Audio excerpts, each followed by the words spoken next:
Yeah, I'm working on stuff. I just did some drum tracks yesterday that I feel, with recording, it's so funny. I remember my dear friend and absolutely bad MF, Dave Binney, Mm. who Binney had an 8-track, like he's always had whatever the latest thing is. He had an 8-track when I first met him in the 80s. Not because it sounded cool, just because that was what, allowed you to record at home. Yeah.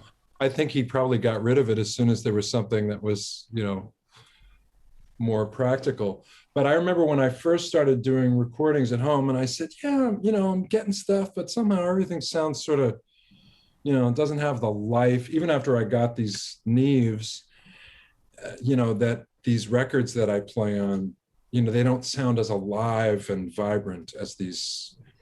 And Dave said, well, man, it's a deep path recording. Like it's a really intense craft. So you'll get better at it. And Hmm. I went, right. Yeah. And I think I've gotten better at it. Um, there's that process I think that we go through as musicians who are trying to document our stuff, either ourselves or in the studio. And you're by that process, I mean, you're the curve, I'll speak for myself, that I go through from sort of the point of creation to whenever you sort of let go of the thing to be heard. And oftentimes my reaction to whatever it is that I've done, it changes. Oftentimes you first hear something and you go, it's me. And, ugh, and then 3 days later, it's like, oh, that's, or maybe it really did suck. Uh, or that initial thing, right, that you have, maybe that, as if it's something that is acceptable to you, it will, sort of grow and you go, oh, okay, that's cool. So when you're recording yourself, that reaction or that process also involves the sound of it. What's your reaction to the sound when you first listen back to it? Basically, what I've learned from all my experience is just don't listen to yourself too much. hmm. Just kind of go, okay, whatever. If it still sounds terrible next week, then it's terrible. Right? Right. Or what was that thing that somebody said, I mean, all the things that you think, I certainly went through this a lot when I was younger, that when you're making a record and you're like, oh my God, I've got to, that thing, Yeah. and then 6 months later you listen to the record and you go, what was I so concerned about? My goal in all of these years is to have that, be at 6 months later while you're making the record, Mm. right? I mean, Wow. try to get into that thing of like, well, nobody's going to get hurt here, or, whatever. Nobody's going Right. to. So, Right. and to just not, when again, I'm speaking for myself here. I don't think Sure. it's probably that unusual, but to just be open-minded in the process. For one thing, not that you asked a question that is eliciting this rant I'm on, but the studio, in my experience, recording is a facsimile, right? I mean, Yeah.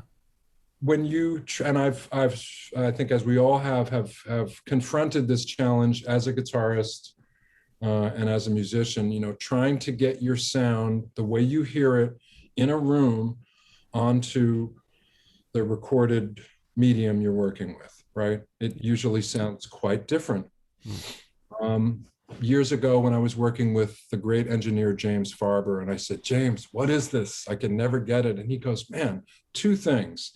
The psychoacoustic phenomena that you are sort of in the midst of when you're playing is a thing, right? Like you're listening to this sound, you're processing the sound that you're hearing back, you're reacting to it. It's like this deep loop, right? Yeah. Not to speak of the depth of one's playing or anything, just that thing. Yeah.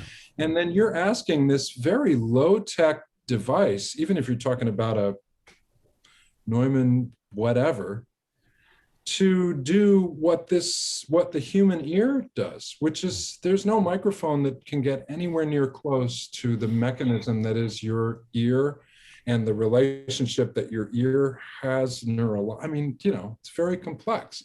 Yeah. So, those people who put two microphones right here, it's like, come on. Yeah. So to me, what it is it's like a problem solving process. You're trying to create a version of this thing that's, at least acceptable and maybe really satisfactory, that may be different, right?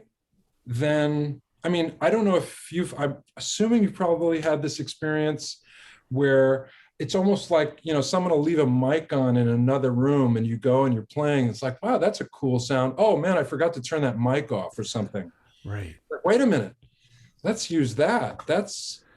So the studio and the recording process is an incredibly creative one, that I think, for me, I think an important part of my growth was, instead of fighting that process and trying to get this thing that I thought I could get maybe perfectly, which I could never get, to try to really welcome and celebrate those things that happen in the process of recording, and be open to them, much in the way that you'd be open to something else that you'd run into as an improviser, like, oh, that's cool. I mean, if it's clear that it's something you really don't like, sure, get rid of it. But, also, that was sort of, these things have been inspired by my thinking that if I got one microphone and one amp and one guitar that I really liked, that I could count on that to always sound the same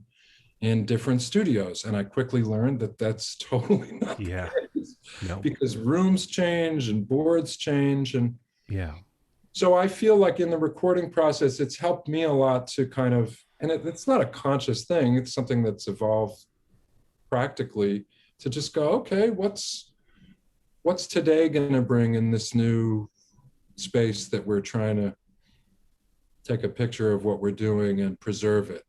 You know what I mean? Yeah. Wow.